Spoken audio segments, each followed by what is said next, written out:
Today, which Muslims in the world are persecuted the maximum? Can you guess? Muslims in which part of the world are persecuted the maximum?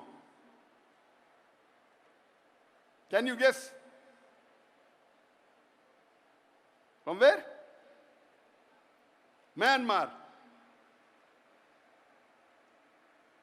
Palestine. According to me, today, maximum that Muslims are being persecuted is in Xinjiang, China. Uyghur Muslims. Yes, Muslims are being persecuted in Myanmar a lot, in Palestine a lot, but in China, it is on different levels. At least in Palestine, the Muslims can pray Salah. Correct? They can say Allahu Akbar. They can fast. They can read the Quran. They can get the contentment in their heart. They are being persecuted without doubt. But in China, they are systematically trying to exterminate them. If you know history, in the middle part of the 20th century, a lot of part of Turkey was taken over by the countries. Some part was taken by Russia, and this part, Xinjiang, was taken over by China. They're actually Turkish people, Eastern Turkestan. And they made it part of China illegally. And many countries are doing that. You can easily make out the difference. You can look at their face and tell them these are not Chinese. But Allah subhanahu wa ta'ala has blessed that land with rich minerals. It has got wealth. So China is trying its level best to see to it that Muslims are exterminated from there. And they started in 2015, according to reports. It wasn't known to the world. It came out, some of the human rights organization came to know in 2016, and it came out in the media in 2017. It started coming out. Became more popular in 2018. What do? There are two types of Muslims in China. One is the Uyghur Muslims. The other is the Han Muslim. The Han Muslims are Chinese Muslim. They have problem, but very less compared to the Uyghur Muslims. Because the Han Muslim look like Chinese, they have problems, but compared to the Uyghur Muslims, very little. The Uyghur Muslim nowadays, most of them cannot even offer Salah.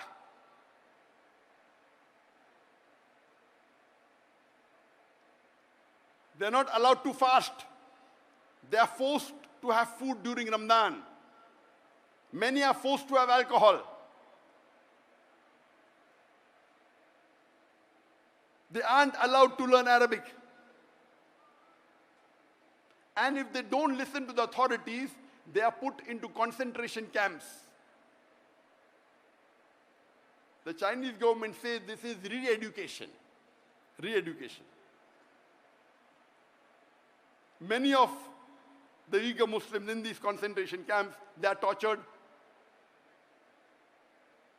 They are harassed. They are asked to give up their religion. They are asked to follow communism. And those that are outside, they are being tracked by cameras, by face recognition. And this has been leaked by the human organization. Almost all of them, they are non-Muslim organizations.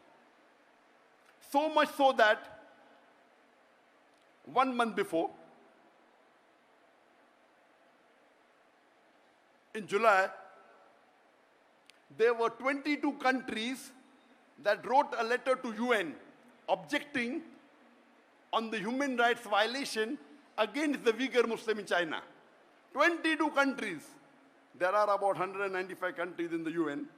22 countries wrote a letter to UN saying there is human rights violation in China against the Uyghur Muslims. And do you know, out of these 22 countries, there was not a single Muslim country which objected. All of them were non-Muslim country, mostly European country. Isn't it a shame? There are about 56 countries in the world, more than 25% of the countries in the world, they have majority Muslims. It were 22 non-Muslim countries who objected to the violation of human rights in UAE. And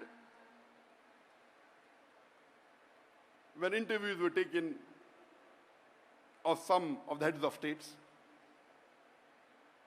and some did say that Muslims are weak, it will not benefit us much to object. To tell you the fact, they may be right. What they're doing, if you did not object and kept quiet, they may be using the rule of the Sharia, let a small loss take place to prevent a big loss. The Sharia gives you permission in Islam, it's usul, that let a small loss take place to prevent a big loss. If you think by objecting, you will not get any benefit, but there may be retaliation, there may be problem in your country, and if you do not take the best or the second best option of stopping with the hand or stopping with the tongue, you remain silent. This, if the situation is like that really, that if you object there may be retaliation, and if you take the decision of keeping quiet, Sharia gives you permission. That among the 56 countries, no one had the guts. But 22 non-Muslim countries had the guts. Here the story doesn't end. The story which is really disheartening is, few days later, 37 countries give a letter to UN saying what the Chinese government is doing is correct. They are not torturing the Muslims. They are not violating human rights. They are educating them. They are doing anti-terrorism. 37 countries. Out of these 37 countries, 15 countries were Muslim countries. More than 40% of the countries which supported China, saying that what you're doing is right against the Muslims, what you're torturing them is correct, it is anti-terrorism, they were Muslims.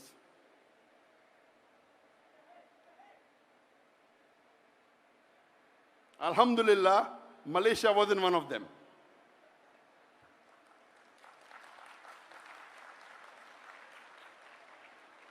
I don't want to take the names of the country which gave a letter,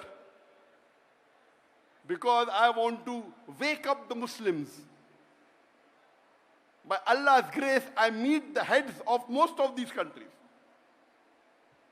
Whenever I meet head of state, my job as a da'i is to convey the message of Allah. Whether they follow or not, it's in their hand. I don't want to take the names because I don't want to embarrass them. But my request to the heads of states of this country, that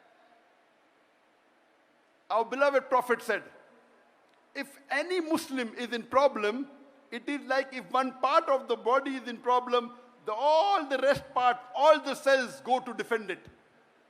This is the Ummah. If any Muslim, he may be in any other part of the world, he's a Muslim, he's your brother in faith, you have to support him. How can you support the enemies of Islam just for a small benefit? This is not permitted in the Sharia. Keeping quiet, accepted. We are weak, you're keeping quiet. You may be the lowest level of moment, but yet you're a moment. But supporting a kafir who is killing your Muslim brothers, and you're supporting them, what is happening to our scholars? I am not a scholar, I am a da'i. The job of a da'i is to listen from the scholar and convey it to the masses. The scholar may be very intelligent, knows Islam. The job of a da'i is to make it simple and convey it to the mass. I am not a scholar, I am a da'i. And I told this 2 days ago.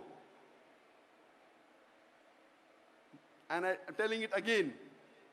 That please don't exchange. What are you doing? For a seat in this world, for power in this world, for wealth in this world, you're exchanging your seat in Jannah. And you're purchasing your seat in hellfire. You're a very bad businessman. The Jannah is the true happiness. And I gave the details in the first talk I gave in Kelantan on the 7th of August, day before yesterday. What's happening to the Muslim Ummah? We are deteriorating. There was a time when the Muslims were on top of the world. When the Quran was revealed, the Muslims were looked down upon. It was called as Yawmul Jahiliyyah, the days of the ignorance. The Arab did the tawaf around the Kaaba naked. They were Jahil people. Allah reveals the Quran and makes them the torchbearer of the world. The Muslims became on top of the world. Europeans called from the 8th to the 12th century dark ages. Dark for them, not for us. The advancement that the Muslims made in science and technology, it is phenomenal. We were on top of the world. Today, Muslims are in large number. More than 25% of the world population are Muslims. We are about 2 billion Muslims. But we are looked down upon. We are abused. We are criticized. We cannot do anything. Why?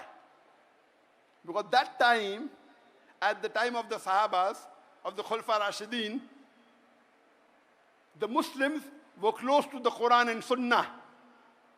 Today, we are far away from the Quran and Sunnah. At that time, we didn't have riches. We were poor. But we had the deen with us. Today, the Muslims are the richest in the world. We have the black gold. But we are looked down upon. Why? Because we are away from the Quran and Sunnah. I request my Muslim brothers all over the world. This lecture is being telecast to all over the world, alhamdulillah. Through the YouTube, which has more than 1 million subscribers, through my Facebook, which has 17.3 million followers, and through Peace TV English, which has 100 million viewers, Peace TV Urdu, 80 million viewers, Peace TV Bangla, 50 million viewers, and Peace TV Chinese, Peace TV Mandarin, 20 million viewers. All put together more than 200 million viewers, at least 100 million may be watching, inshallah. Here, mashallah, I'm told that there are about 100,000 people that have gathered here in the stadium. People on the ground, on the stand, about 100,000. But the message, alhamdulillah, is reaching to more than 100 million. 1,000 times more. My request to the brothers and sisters all over the world is please come close to the Quran and Sunnah. Do not exchange the worldly power, the worldly seat, the worldly wealth for your seat in Jannah. Please don't.